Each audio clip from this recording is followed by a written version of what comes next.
Welcome to this discussion between myself, Frederic Lucas-Conwell, and Julie Castro Abrams on how inclusive leadership impacts the bottom line. What is the role of directors in promoting inclusion? What are the strategies for creating inclusive work cultures? How to overcome barriers to diversity and inclusion? And what are the benefits of diverse perspectives at work in the boardroom? We recently discussed at large the importance of visible and quiet diversity at the Institute. The less well-evidenced quiet diversity is a unique way we all think, feel, and behave as we can measure it with a GI. But inclusion is eventually the most important aspect without which diversity, either visible or quiet, doesn't bring its benefits. I couldn't think of a better person than Julie for this discussion. She and her team at How Women Lead have helped thousands of women to be better included in boards and in executive positions. Well, I'm just happy to be here with you, Frederic. It's really fun to spend time together. I appreciate your perspective and your thoughtfulness, and you're such an awesome ally, among other things. Absolutely, absolutely. So let's start this discussion. And Julie, thank you for being here. We have 45 minutes for this discussion. I couldn't wait for it. I love so much everything you are doing with How Women Lead and How Women Invest. You have so many women in your group and network, and with all the expeditions you organize and everything you're doing for them, and the learning expeditions. And I don't know how you do that. Every week, every day, there is something. So this is just incredible. So thank you, for well, it's not really work when you're doing stuff that you love. It's energizing and wonderful. And Julie, you are joining with tons of experience with boards and inclusion. I never know if we have to say inclusion or inclusivity, but both of them. So we prepared this meeting with a few points. It looks like diversity is not a question anymore, or we don't have to question diversity. Diversity is the benefits of diversity is so obvious. I prepared just a slide that and some information that you use also, and some we have taken from the internet, and there's so much we can know from AI in these days. But it's so obvious that diversity has so many benefits. This is one of the studies we see, from McKinsey. Gender diverse companies are 15% more likely to outperform companies who are that are ethnically diverse are 35% more likely to perform. And the studies go on. I mean, there is so many of them. I think this is one you use also yourself from McKinsey. 48% higher profitability for diverse boards with women, 3 times faster product recall, pay more equitably, more likely to prioritize sustainability, ethics, and governance. So all of that is bring with the statistics. At this point, we have done so many studies about diversity. It's obvious that the benefits are there. I like these ones, studies from Credit Suisse and from Innovation Management Policy and Practice, which are pretty sound surveys. Companies with at least one female board member yield higher returns on equity and higher net income growth than those who do not have women on boards. That's pretty sound and direct. Companies with more women are more likely to introduce radical innovation to the market over a 2-year period. On 4,277 companies, that's pretty substantial. And finally, this one, which I like best, in fact, which is from a study from Peterson and Gardner, which was published in 2022, when directors from underrepresented groups are effectively integrated. Boards show a more collaborative decision-making process. The more collaborative decision-making process drives better performance and shareholder relations, 10% higher stock return. That's substantial. Right? We're not speaking about 1%. Right? Why? Yeah. Shareholders are 8% less likely to formally dissent from board decision. I mean, that's solid. That's huge, because that's a black hole of pain. So it looks like it's so obvious. There's so many benefits, but still, we're questioning diversity a little bit in these days. You think? So what's your perspective on diversity and inclusion? Well, you and I've had some interesting conversations about this in the past. All those data sets are really interesting. And when you look at them, you're like, oh, is that because a woman or a person of color or a person from another country, which actually is a really big asset, if you can hear Frederic's French accent, that diversity of perspective, that boy, those people are so brilliant. But the truth is, you had it hidden in some of this data, actually. The we What you want is to disrupt groupthink. Groupthink is what is so dangerous, and diversity, right in and of itself, where you are not having all those dangerous groupthink behaviors. That having a diverse group of people and all the practices that you have to employ to build relationships and to listen deeply, to prepare your own thinking before a board meeting, all of that is what upgames everybody and makes the company better. So I think for all of us, I think we need to step back. This is not, well, the data is really clear. It's not a justice issue. This is not, we're pandering to somebody. And a lot of people right now, there's all this silliness that's going on in the news about,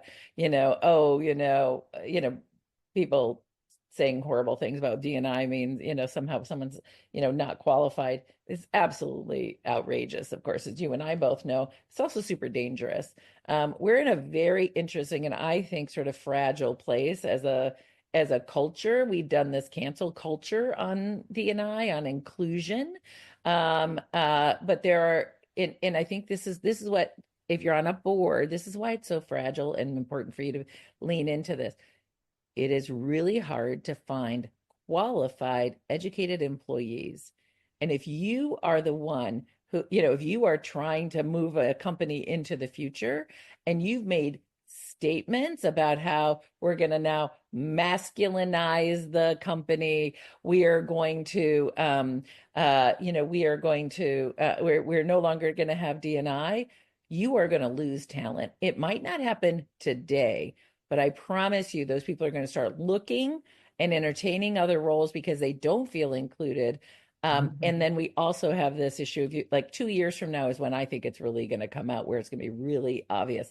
We have the least white workforce we have ever had. Gen Z is 35% of the workforce. They will not tolerate companies that are going backwards.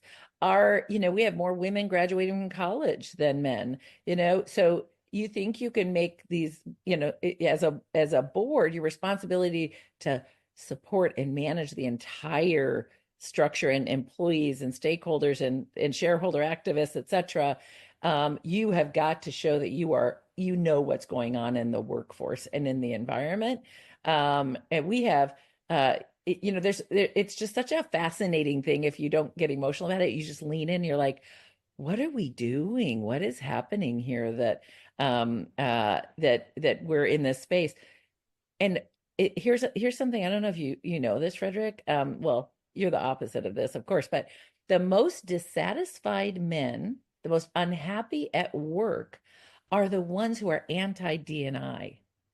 The most satisfied and engaged men that are improving outcomes for companies are the most inclusive leaders. And so when you really think about, what do you want? You want a workforce that's energized, that's positive, that's included, that's feeling like they're happy at work, that they're part of the solution. We have to be really careful we're not listening to this marginalized group of people who already are unproductive. So, there's a lot that's going on in this anti-D&I that the board has got to be the grown-ups in the room and say, hey, wait, because the board's job is to look a couple years out, right? Protect the company and look out into the future. We're in a dangerous place. Costco, Apple, McDonald's, they're going to win. You think McDonald's doesn't know that their workforce is one of the most diverse workforces, and that every other fast food company is going to want to, get their employees if they miss a beat, So, yeah, and so in substance, whatever will happen with yeah, TI yeah, and the new administration, I yeah, mean, diversity, I mean, everything you are discussing here will survive. I mean, because it's so obvious that we benefit right, from it. right. And It so will, and again, what companies are going to survive and thrive, and that's the board's job. right? Like Yeah, it it's starts not from the whether or not D&I, you and I both know this. Like we had a lot of people, the companies that would, have a black lesbian become the DN head of DNI and say, check, we're done, right? It's like Mhm. she had no power, she had no influence. She wasn't given the resources to actually make big change. That wasn't great anyway. But how are we embedding throughout the entire organization, including the board, values and practices that are good for the company and good for performance and good for returns? And so that brings to the subject of today, which is inclusion, in fact. So Yeah, diversity will become more and more obvious. We yeah, it, we have it. This is just, this is a fact. You have yeah, to embrace yeah, it. And yeah, so it's more a change on education, on the educational side. And so we have seen, in boards and in companies, all these, webinars on biases and how to remove biases and how to be more inclusive. yeah. So, does it work? Doesn't work? I mean, what more should we do from an educational standpoint uh, for being more inclusive? And all those men you were speaking about, how to help them, so to speak, uh, Well, how yeah. to help I mean, boards. I mean, I think you want to help the good men. You want to help the great performers. I just think we got to be careful we don't listen too much to the people who are unhappy human beings anyway, right? But I think, when you're talking about the practices in a board, the first thing for all of us is to look at sort of how am I benefiting from the old structure? You know, it's easier to hang out with people that are just like you and to have groupthink. I don't have to work as hard. I, you know, Groupthink protects some sort of we actually don't challenge people very much, and that's part of that's why innovation isn't happening in those boardrooms where it's not very diverse. So what is the danger of groupthink and lack of diversity? I call it groupthink because I think that's really what we've seen from Enron on, like all, where the problems come in. Um, uh, how am I benefiting from it? And therefore, what do I have to be aware of as I create disruptive frameworks, or how I'm going to, because it's so, you know, you've asked me before, like, oh, well, when it's an emergency and you gotta make a decision, gotta grow fast, you gotta do something, right? It is it's easy to fall back on what you're comfortable with in the playbook, that's not Totally. necessarily safe or appropriate, right?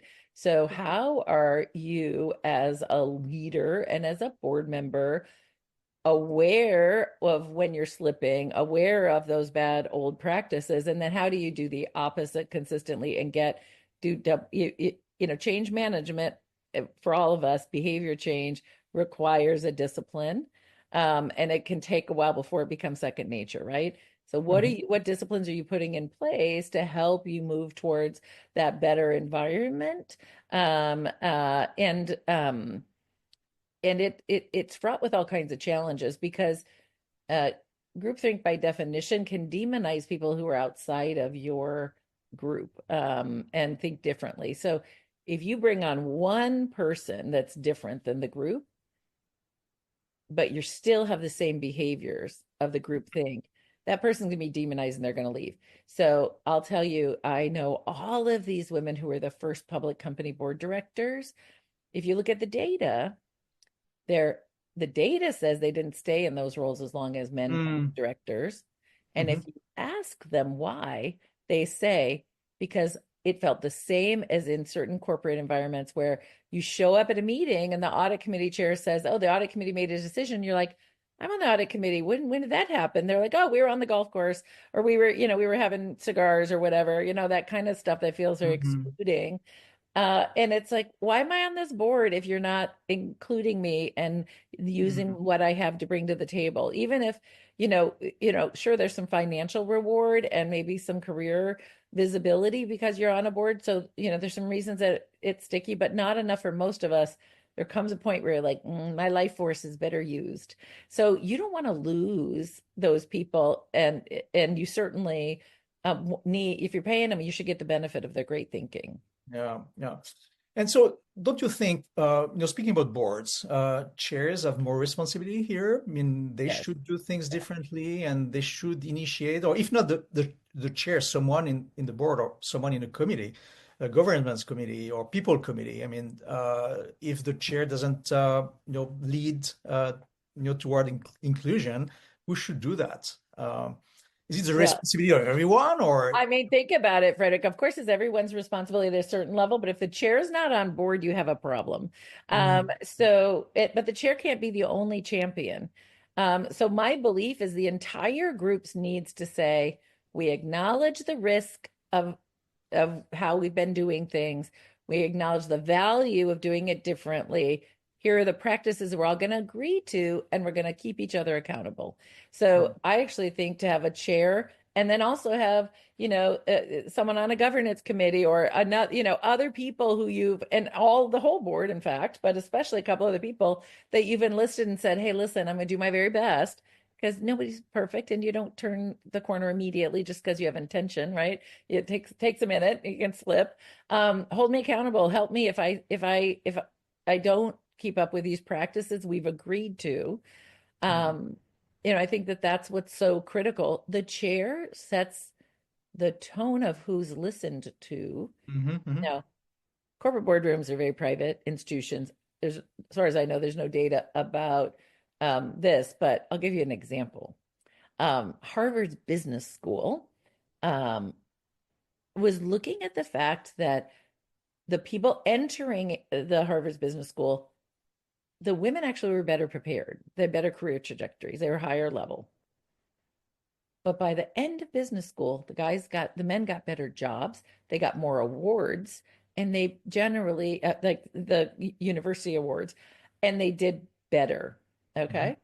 What was so clearly like what was happening at Harvard in the business school that was happening? So they actually they tried a couple different things, and ultimately the professors were saying, well, women don't participate in the classroom. Oh, mhm, that's interesting. Okay, well, let's figure out if that's how true that is and why. So they sent a stenographer into the classroom at Harvard Business Schools in the classes.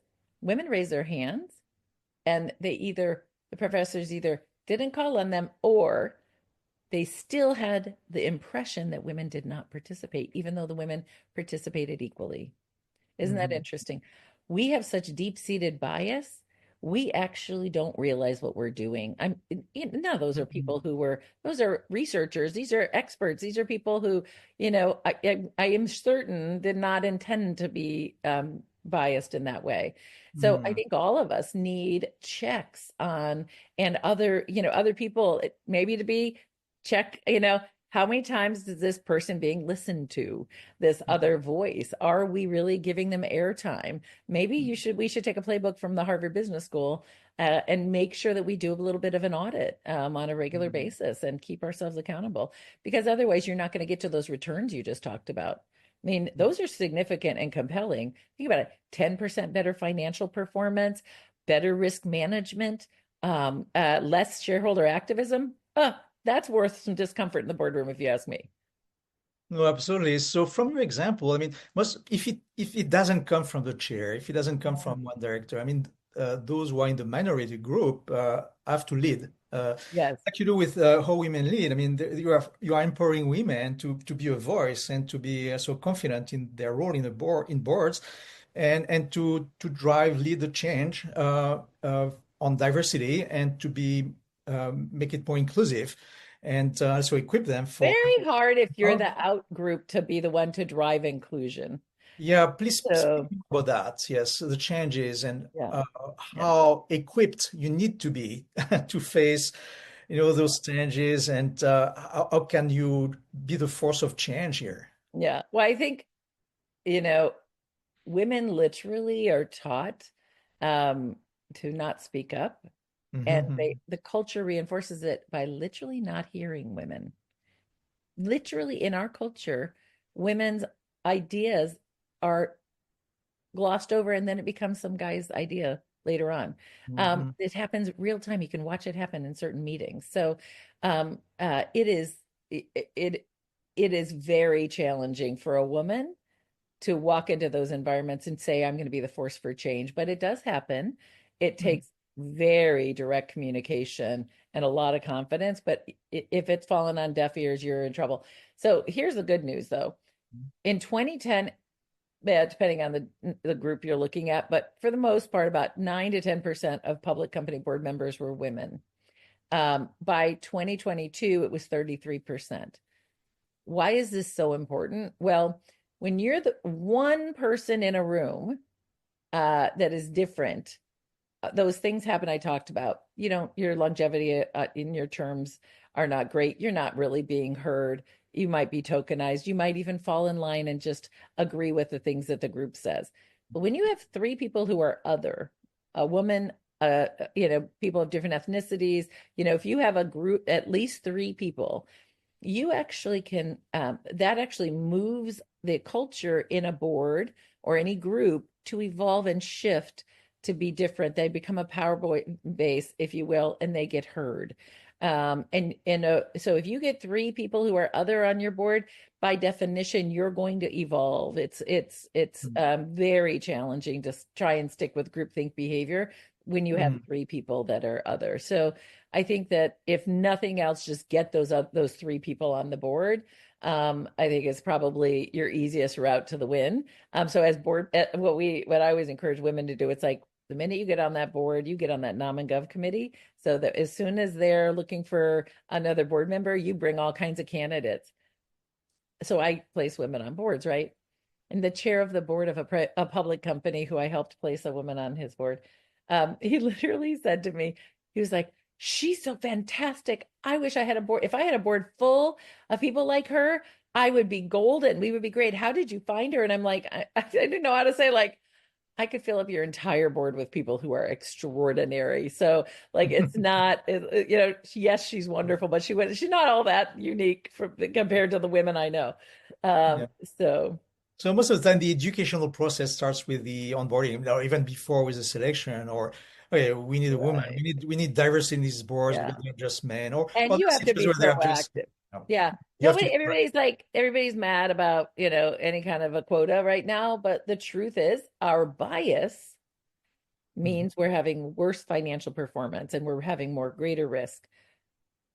Well, everybody just think about who's your colleague group and your friend group. Who would you call if you needed to talk about an opportunity or a challenge? Most of us say we come up with a list 10 people and they're all people just like us, our same Mhm. age, same educational background, similar status in life, gender. And so it's all of us.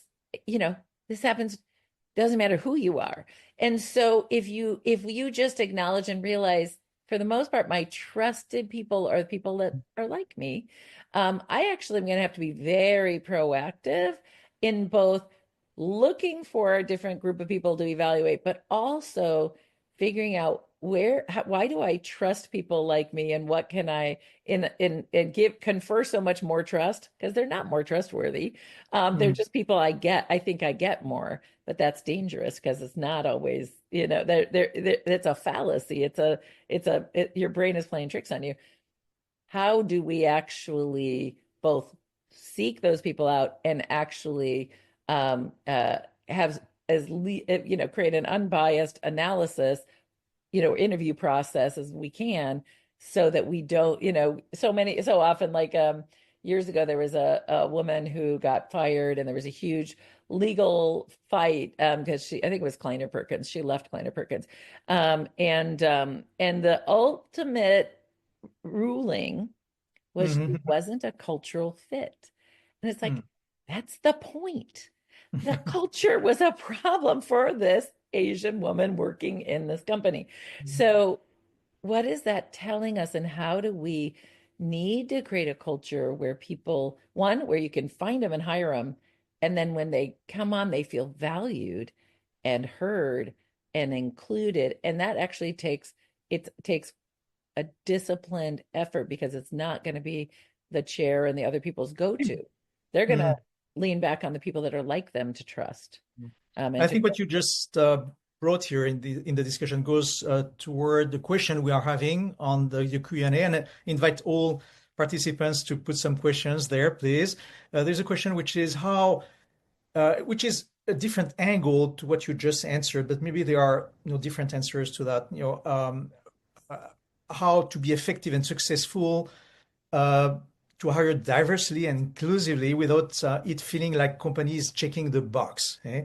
There's always this tendency, oh, we have a woman now, done. This is it. Eh? And Well, so we have to prevent that to happen. yeah. What ways, I maybe? mean, I mean, it's a good question, but to me, there's something a tiny, tiny bit flawed in that question. Mm, You need a box to check.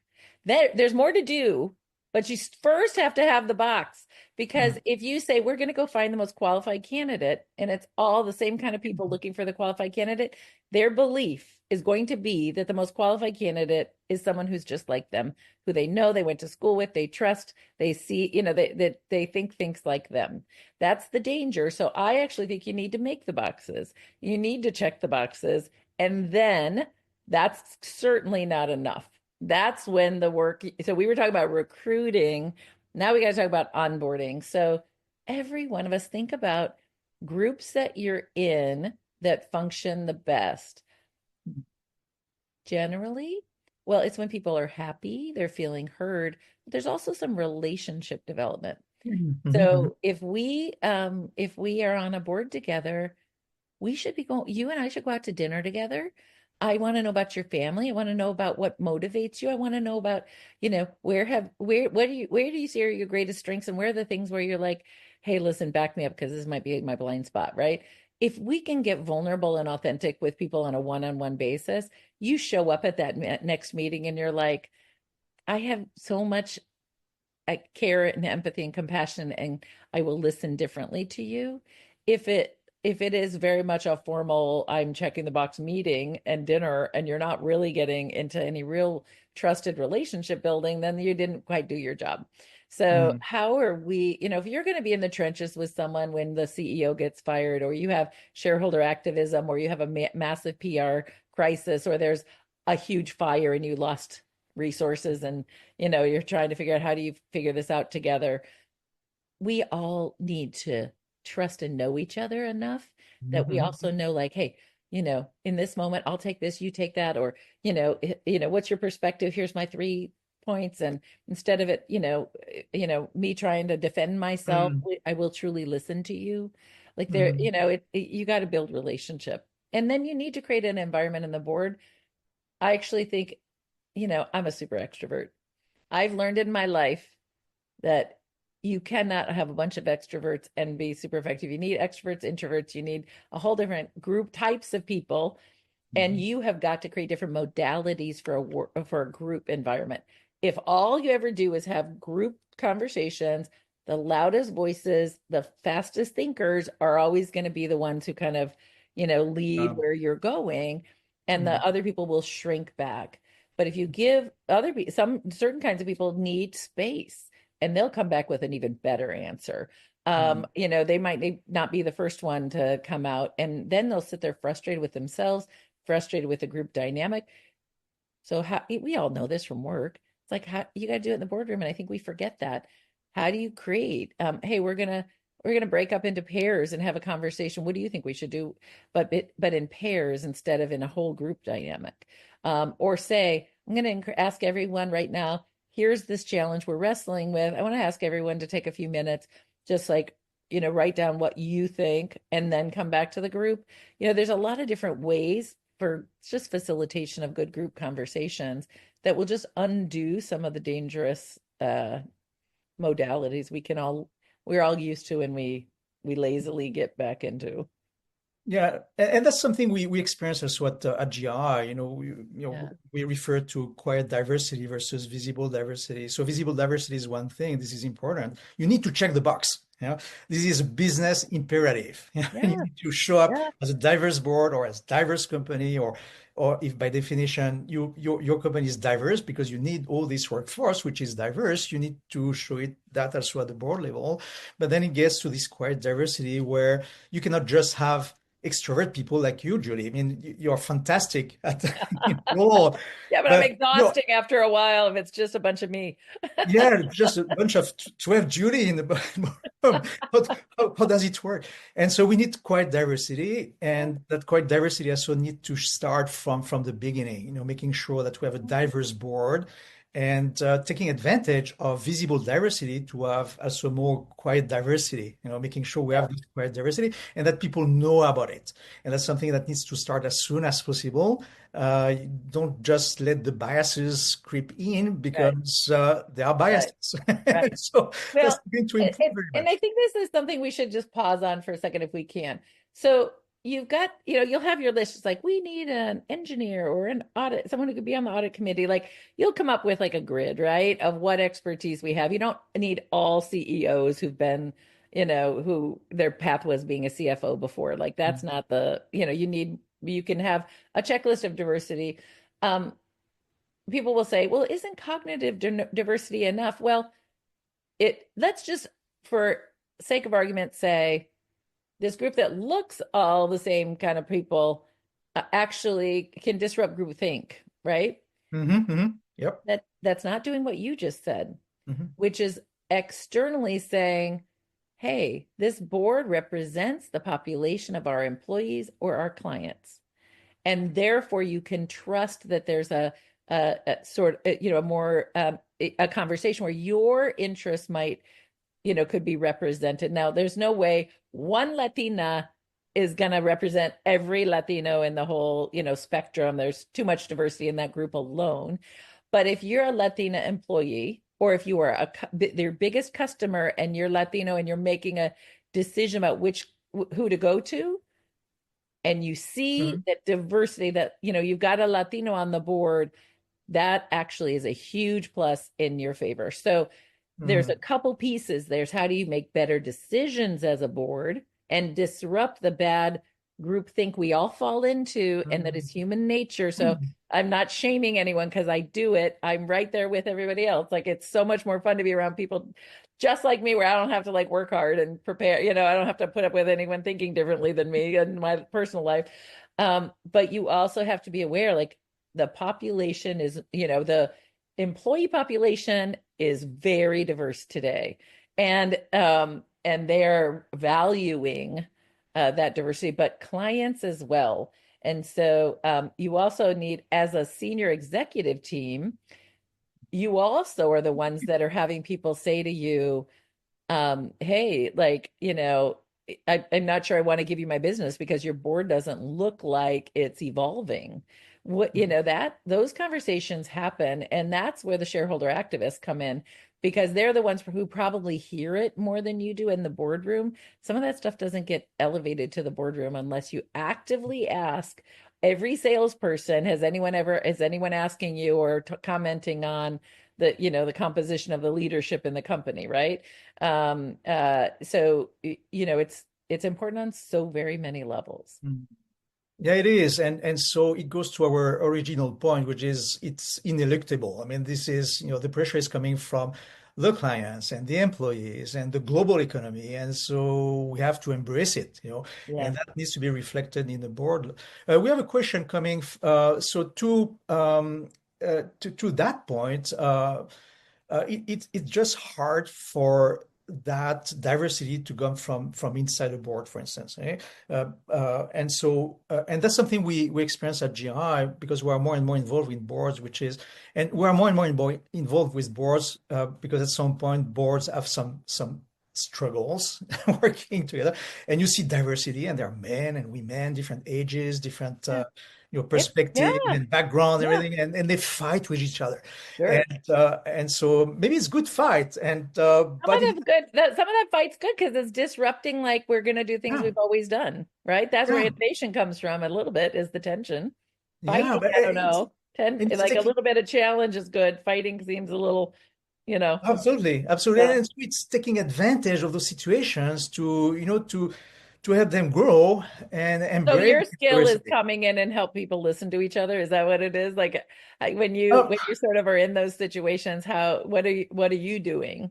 Uh, well, we we kind of got involved because, we are working with companies and, with what we're Yeah, doing, assessing people's yeah, personality from a different perspective, from a factor-based approach. And so we make use of those techniques for not just, looking at boards or looking at yeah, teams, or looking at the whole yeah, organization, but also for, yeah, for recruitments. Eh? yeah, And so because of what we're doing, we're asked by boards to yeah, work on them. yeah, So it came to yeah, us, there are issues in boards, yeah, and so we have to fix them yeah, because, this yeah, is at the head of the company. It has to work. It has to work. yeah. And Well, and so, it happens in our teams all the time, right? This sense of, how do you, and as a leader, how do you manage diverse voices and conflict? mm-hmm, Now, I've had, uh, you know, steady Eddie introverts that don't like to consider new things. And mm-hmm, then you've got the always new person, shiny object innovators, but they don't implement as well. You need both on a team. We all know this if you've been leading for a long time, but sometimes there's like a moment where, and you just, how do you as the leader hold up a perspective mirror and say, this is good. We need to evolve, but we also need to take care of business. So, how do we get everybody, it's conflict resolution. It's like, how do you create an mm-hmm. environment where people value the other person's perspective and don't just demonize other people and say, you're disrupting my progress and pathway, which can Yeah, happen. totally. We all do that very easily. That can happen super easily. Mhm. Yeah, and what we see is sometimes the issues are fixed from inside. That's good, Yeah. and that's how we our business model is done this way. We empower, we license, we train, and so they can get rid of us. So to Yeah. speak. Yeah. But so to Yeah. take advantage of this quiet diversity or whatever we put it, understanding visible diversity in a positive tone. Okay? Instead of Yeah. saying that, yes, they are extroverts, they're introverts, just be more accurate in terms of what you mean by those things, because there are different intensity and different Yeah. aspects of Exactly. introversion. And so be smart about it in other Well, ways. and you never are an expert on Mm-hmm. sort of an expert on diversity. Mm. There's How no way interesting. What do you mean? Yeah. well, I'm married to a Mexican, right? Mm-hmm. That doesn't mean, what does that mean? Well, he speaks Spanish, but he's from northern Mexico. And when I met him in Chicago, all the people in our community were northern Mexicans most of them from his city, right? I was like, oh, we're moving to California. We're gonna hang out we're gonna find great community of Mexicans. Mexicans here are all from the Yucatan. Like it's all, they don't even speak Spanish as their first language. Like it is a very culturally different thing. We do not, those are not my husband's peers and Mm-hmm. friends. He's actually feels, there's some Salvadoranians that he feels like he's more, that are more aligned, culturally, sort of aligned with him. And I think that that's just an example of like, you met one person of that type, you met one person of that type almost like I think I love diversity, learning, travel, experiencing other cultures and languages and sort of being inquisitive about it and Mm-hmm. appreciate it. And Mm-hmm. so is that the mindset of the chair and the leadership and the rest of the board, or are they not interested in other people's perspectives and they think they know and that the way it's always done or the way they think is the only way? I would say when you're interviewing people for a board, that's what you want to stay away from, is the people who have fixed mindsets and think this is the only way it's done. And they speak so definitively. You're like, well, I'm sure that's right sometimes, but are you sure? Could we not explore other ways of potentially looking at this? And that's where that's the opportunity and the danger, right? If you don't go there. Mhm. And that's interesting because this is another perspective. You are a candidate for a board, you are a candidate for a team, in a company, and you interview the manager, you interview the chair, you interview, Yeah. the board or the team, and want to know what to join. And so the expectations, especially with Gen Z and new generations, they have higher expectation than their parents. Oh, And so yes. they're interviewing, who I am going to work for. Okay, this is diverse board, but how diverse it is. Is it Yes. inclusive, Yeah. and how they did it? And so asking tough questions. Not everyone wants to join all the boards just Oh, because and it's board. you have to be really, really careful and we have to evolve quickly. Mhm. And you and I both have kids. My kids keep me honest. My daughter went to Oberlin and she comes back for Christmas. She's like, Mommy, you're so heteronormative. And I didn't even know what that meant at first. I was like, oh, okay, all right. So what do you, how do you see that showing up and what can I do better? And let me tell you, like there's a woman who's a lesbian, and she was speaking for a group of people that we brought together, and she came across as anti-trans. So Hmm. here you are, you think, oh, a lesbian would know how to communicate about all of these issues with other people. And we had a crisis because that person hadn't thought through how she was going to communicate this perspective on whether or not, uh, transitioned into female people should be equal sports participants or whatever. Like, it's you we have to evolve all the time. And I think that's what's happening a lot in our country right now is people they don't feel like they should have to evolve. And it's like, well, you just alienated 15 people in that conversation, without realizing it. Now we're wasting our time being alienated, or you're causing a shareholder activism moment or something else because you weren't careful. And that's not cancel culture and stuff. That is like, hey, like, all of us need to be careful when we're definitive about something. I hope I don't come across that way because I feel like to me, I'm like, I'm open to all kinds of other perspectives. Everything is, we're always evolving. So. Oh, that's great. So we have a question here about AI because we hear about AI. So AI is going to solve all our problems, isn't it? No, I mean, just this is growing at a high speed, and AI is assisting boards for the usual stuff, for the meeting, the administrative part of it, the governance part of it. But also to analyze more and more, we see solutions coming on the market to analyze Well, AI might be able to how. do what Harvard did in that business school class. You never know. Like that's an Mhm. interesting thing to think about. Who Yeah, gets yeah, I mean, airtime in this board meeting? You never know. There could be a little tool that's tracking. Yeah. yeah, yeah. A tool that's striking, like what you were explaining before. How did you ask questions to women, or how did you answer those questions, and who did you Yeah. favor in your Yeah. Yeah. discussion? Yeah. And so, like, boom, some new indicators about how inclusive Yeah. you are. Exactly. So maybe we will see from AI. I mean, what do you think about AI? Oh, It's I going to mean, change everything or not? well, regardless of what I think, it is here and it is transforming it. And I think all of us, um, we need to get with it and learn about all the opportunities and also the potential risks. I think